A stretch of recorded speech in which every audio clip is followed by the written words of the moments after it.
নমস্কার বন্ধুরা, তোমরা দেখছো তোমাদের প্রিয় ইউটিউব চ্যানেল জীবন দর্শন। জীবন দর্শনের আরও একটি ভিডিওতে তোমাদের স্বাগত জানাই। আশা করছি প্রত্যেকে ভালো আছো, সুস্থ আছো আর নতুন বছরে অত্যন্ত আনন্দে। এর আগে তোমরা জানো আমি চারটে ভিডিও দিয়ে দিয়েছি। মেষ রাশি সম্বন্ধে, বৃষ রাশি সম্বন্ধে, মিথুন রাশি সম্বন্ধে এবং কর্কট রাশি সম্বন্ধে ইতিমধ্যেই কিন্তু ভিডিও আপলোড করা হয়ে গেছে।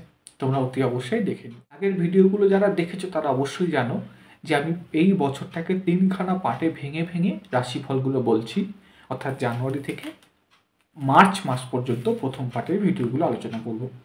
তো যেহেতু কর্কট রাশি পর্যন্ত আমাদের ভিডিও বলা শেষ হয়ে গেছে, আজকে তার পরবর্তী রাশি সিংহ রাশি সম্বন্ধে আলোচনা করব। তো চলো বেশি কথা না বলে জেনে নেওয়া যাক সিংহ রাশির এবছরটা কিরকম আছে। তো সিংহ রাশির কথা জানতে গেলে তাহলে জানুয়ারি মাসে সিংহ রাশির গ্রহ প্লেসমেন্ট কীরকম থাকবে সেটা আগে একটু জেনে নিই। দেখো, সিংহ রাশিকে যদি আমি রাশিতেই চন্দ্রকে বসাই, যদিও চন্দ্র তো তোমরা জানো প্রত্যেক দিনই ঘুরতে থাকে, তো দ্বিতীয়ভাবে আছে কেতু, পঞ্চমভাবে বুধ আছে যিনি ক্রিয়া আবার ষষ্ঠভাবে চলে যাবে, তার রবির সঙ্গে গিয়ে বসবে। রবি কিন্তু ষষ্ঠভাবেই বসে আছে। সপ্তমভাবে আছে শুক্র এবং শনি, অষ্টমে রাহু, নবম দশমভাবে আছে বৃহস্পতি এবং একাদশভাবে কিন্তু মঙ্গল 21 তারিখেই প্রবেশ করেছে। তোমরা এটা নিশ্চয়ই জানো, আমি আগের ভিডিওতে বলেছিলাম যে 21 তারিখে কিন্তু মঙ্গল বক্রতা লাভ করবে, অর্থাৎ পেছনের ঘরে যাবে। আগে মিথুন রাশিতে 21 তারিখেই চলে এসেছে। তো এই হচ্ছে গ্রহ প্লেসমেন্ট। কেমন যাবে সেটা নিয়ে আমরা আলোচনা করি। দেখো, দ্বিতীয়ভাবে কেতু বসে আছে পঞ্চমভাবে, পঞ্চম দৃষ্টিও পড়ছে বৃহস্পতির কেতুর ওপরে, অর্থাৎ এই 3টে মাস তোমাদের আনন্দে কাটানোর মাস।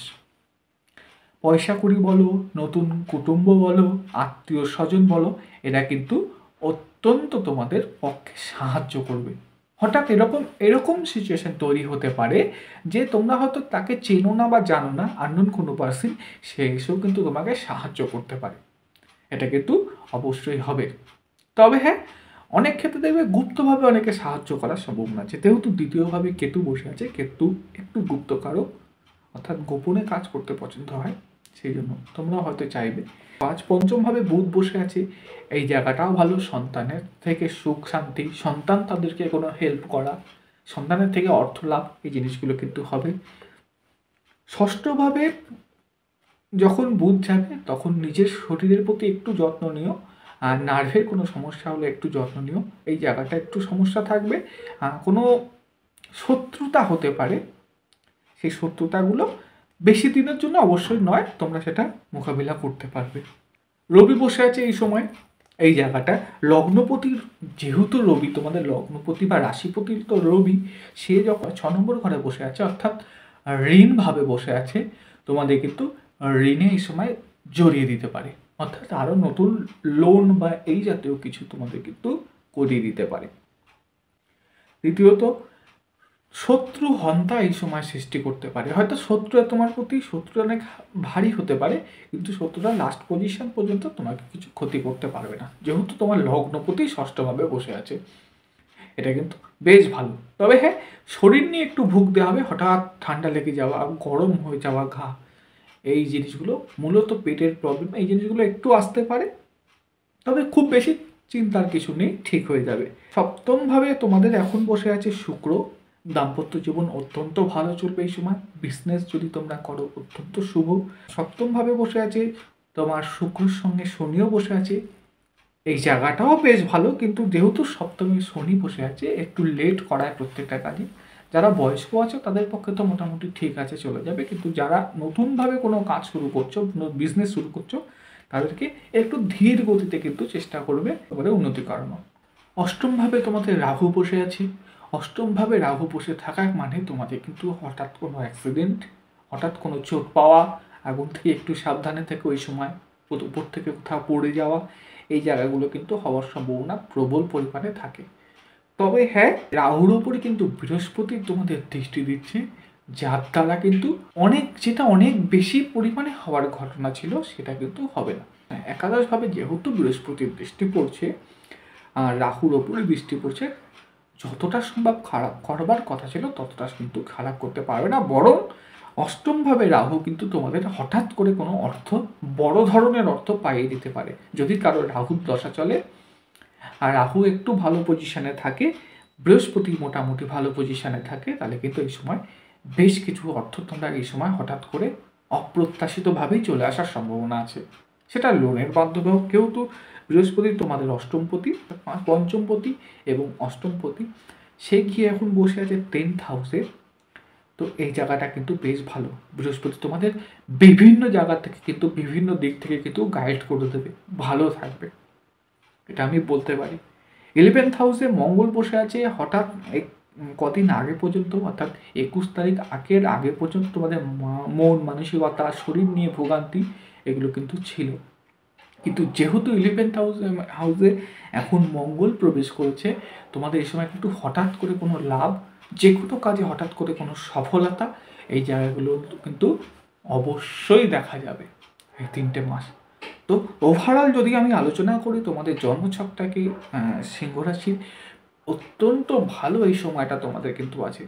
হঠাৎ করে কোনো বিপদে তোমরা নিশ্চয়ই পড়তে পারো, কিন্তু বৃহস্পতি এত ভালো আছে এবং মঙ্গল তোমাদের এত ফলে আছে এখন, যা কিন্তু তোমাদের অনেকটা উন্নতি করতে সাহায্য করবে, অনেক বাধা বিপত্তি কাটিয়ে দিতে পারবে। বুঝতে পারলে? এর থেকেও ভালো বৃহস্পতি যখন তোমাদের ট্রানজিট করবে, একটু অপেক্ষা করো, বৃহস্পতি ট্রানজিট করে 11th হাউসে আসবে। আর 11th হাউস মানেই জানো তোমরা সফলতার জায়গা, তো অদ্ভুতপূর্ণ সফলতা তোমরা তখন পেতে পারো। পঞ্চমপতি হয়ে বৃহস্পতি যখন 11th হাউসে আসবে, তখন সন্তানের দ্বারা অর্থনৈতিক উন্নতি বা সন্তানের থেকেও কিছু পয়সা ইনকাম, সন্তান যাতে পয়সা দিক থেকে বা অর্থনৈতিক দিক থেকে সাহায্য করা, ইভেন আরও বিভিন্ন যে সোর্সগুলো আছে, পঞ্চম ভাব থেকে আমরা লটারিকেও বিচার করি, হঠাৎ করে কোনো লটারিও পেয়ে যাওয়া, এটা একটু অপেক্ষা করো। যেহেতু বৃহস্পতি ট্রানজিট করুক, তারপরে কিন্তু অবশ্যই এই জায়গাটা দেখা যেতে পারে। তবে এখনও বৃহস্পতি তোমাদের অত্যন্ত ভালো আছে। তোমাদের প্রথমে একটা সতর্কবার্তা আমি অবশ্যই দেবো, বৃহস্পতি যেমন ভালো আছে, কিন্তু তোমাদের শনিও কিন্তু অষ্টমভাবে প্রবেশ করছে। তোমরা হয়তো অনেকেই জানো, অনেকে অনেক ভিডিও দেখেওছো, শনি কিন্তু অষ্টমভাবে যখনই প্রবেশ করে রাশির থেকে অষ্টমভাবে বা চতুর্থভাবে, তখন কিন্তু ডাইয়ার সৃষ্টি করে। তো এই সময় এই জায়গাটা কিন্তু তোমাদের পক্ষে একদম ভালো নয়। যেহেতু তোমরা সিংহ রাশির মানুষ, তোমাদের অধিপতি হচ্ছে রবি, আর শনি তোমাদের অ্যান্টি গ্রহ, তোমরা জানো।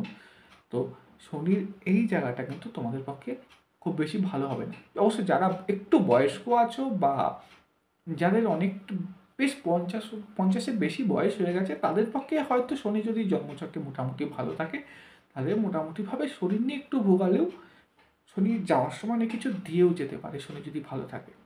এমন অনেক ব্যক্তি আছে, অনেক মানুষ আছে যারা কিন্তু শনির দশা উন্নতি করে, তোমাদের ক্ষেত্রেও সেটা হতে পারে। তবে হ্যাঁ, এটা ঠিক, সাড়ে সাতিতে মানুষের সাড়ে সাতি বা ঢাইয়াতে মানুষের একটু কষ্ট বেশি হয়।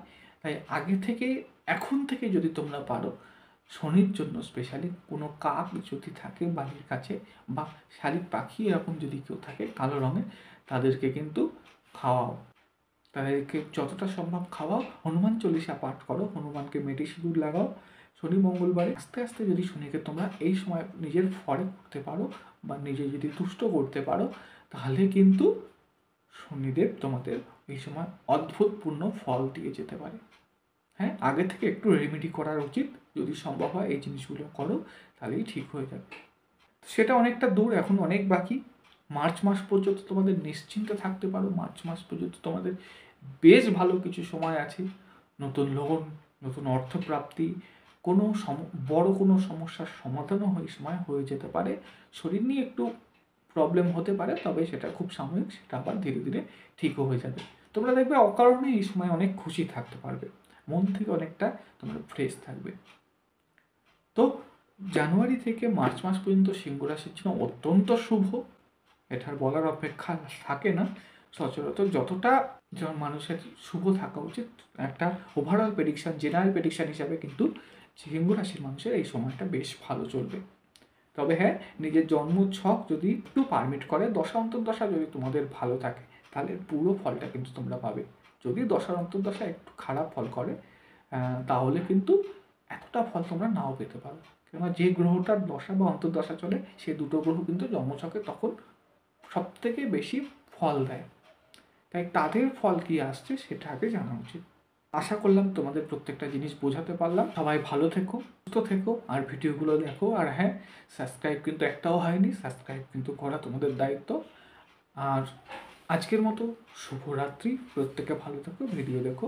আর আমার সঙ্গে যদি যোগাযোগ করতে হয় তাহলে আমার হোয়াটসঅ্যাপ নাম্বার 9093733637 এই নাম্বারে অবশ্যই ফোন করে জেনে নিতে পারো। চলো, শুভরাত্রি।